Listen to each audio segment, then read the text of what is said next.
Good morning, everyone. My friend, Joginder Singh, is a ninja. No, he doesn't specialize in covert warfare like these guys do, but he is fighting a war. He's fighting a war against banks and traditional financial institutions who don't find him loan-worthy.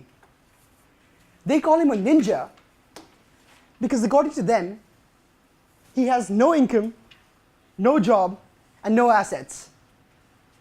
I repeat, Joginder cannot provide the paperwork to banks that they require, so they call him a ninja with no income, no job, and no assets.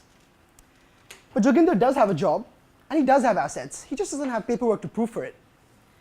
He's a farmer in northwestern India, in Punjab. In fact, he provides jobs for 15 laborers on his farm every year. Now, Joginder is a progressive farmer. He wants to get a loan for his first tractor to increase the yield, to increase the output of his farm. But banks won't fund him. So at this point, I want to ask the audience, show of hands, how many of you have heard of microfinance? This is Stanford, so I'd say that's about 100% of you, nearly. Great. Well, it turns out Joginder has approached microfinance companies as well. And they don't really meet his need, unfortunately, because a tractor costs nearly $10,000 in India. And microfinance companies typically don't go beyond $5,000, $6,000 in funding. So he's stuck. Well, Joginder's example was a very extreme case of a small business that was underfunded. I want to show you, a very simple image of stacking up the number of corporations in a developing country. And if you do that, the bottom 70% of corporations are micro-enterprises, having less than 10 employees and less than $100,000 US dollars in annual revenue. That's really the focus of microfinance companies. The top 1% represent the multinationals and the large enterprises, and those are looked after by banks.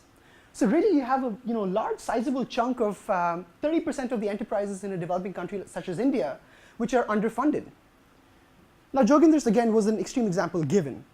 But I want to kind of talk to you about what impact these small businesses have, not only on an economy such as India, but in the world at large. In India, small businesses contribute more than half of the manufacturing output and half of the exports coming out of the country. That's nearly 20% of the GDP of India. And yet, more than 90% of them are self-funded. They lack access to credit. Abstracting to the world at large, 1/3 of the globe's population is employed by small businesses, and they are underfunded. Sitting here in the US, we think we're fairly insulated from such phenomenon. Turns out, surprisingly, that nearly 30% of the US population has no savings account. In fact, according to Forbes, the second biggest concern on the mind of a small business owner is access to credit. So I want to do two things in my talk today. One, I want to share with you my vision for how financial inclusion can have an impact on these small businesses. And two, I want to ask for your help in helping me reach out to the ninjas of the world.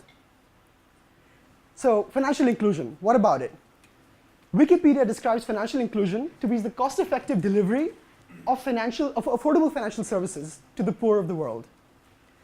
I want to give you the example of one organization attempting to do this. This is my family business back home in India, Magma FinCorp. We give loans to the underbanked and the unbanked population in the country. And we've been doing this for quite long, and I think we've started to get good at it.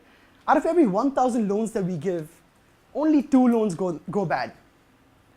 That's a 0.2% default rate, giving loans to traditionally riskier customers, having a default rate that's 17 times better than the public bank in India. This is not by fluke. We're actually been doing this for quite some time, and we're managing $3.5 billion in assets. We give large loans. The average ticket size would be close to around $14,000. These are large loans. This allows us to actually invest the time and effort required to collect the data, because in India, you don't have data such available so readily. Do a lot of Capital One style analytics on this data.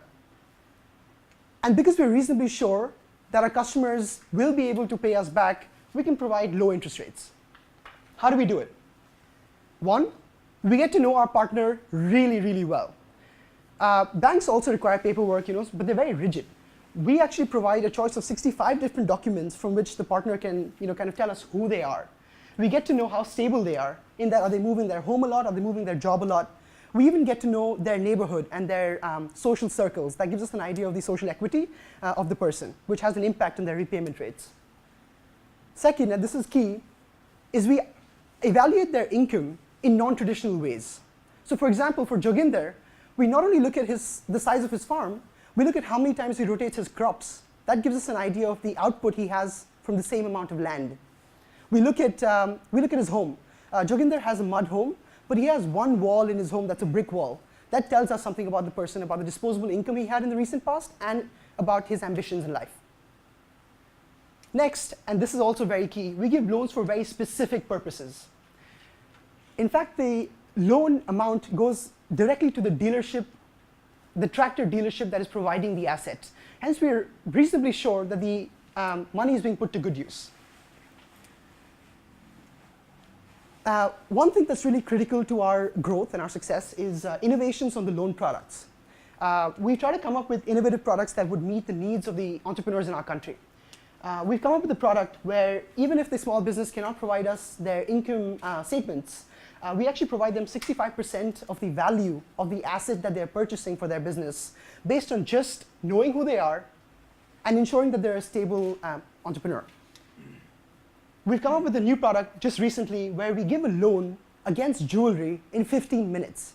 Now, this is actually a key requirement in the Indian subcontinent. You have a lot of entrepreneurs who have a very urgent need for cash for a recent order that came in, or they have an emergency, and this is where this comes in really handy. And we try to keep innovating on this. Great, so I've given you a very brief sneak preview on how we do this. And coming to the second part of my talk, I want to ask for your help.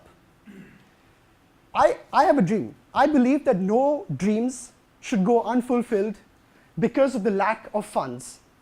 And in order to do that, in order to reach out to the vast number of ninjas in the world and in my country, we need to constantly keep innovating on our credit algorithms. Recently at Stanford, I got to know of a startup that is looking at the social media equity of customers, and they create a credit score supplement based on just that data. I got to know about a lady who set up a startup which is partnering with farmers to track their daily income and their daily expenses, creating a credit score, and then putting them under the formal financial system.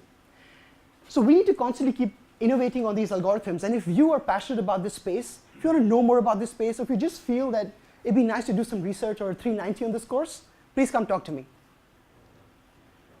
IFC Washington invests, which is a World Bank subsidiary, invests in emerging economies, invested in us, and they want to take us to countries which are behind India in the financial inclusion sector. If you know of specific areas, specific connections who would be useful, who would benefit from a business such as this, please come talk to me. And finally, branding. This space has been plagued by terrible stories of 90% interest rates. Our first case study in ethics actually talked about that. It's been plagued by repo men and by predatory lending. So it's not really the greatest space to be in, honestly. If you have ideas of how we can call attention to the positive aspects of this space and the people who are doing good in this space, please come talk to me. Finally, I want to bring back Joginder. Joginder has moved from being a ninja to a superhero in his community. He now owns multiple tractors, a car, and even his first brick home, all through loans from us. How many ninjas will you convert to superheroes? Thank you.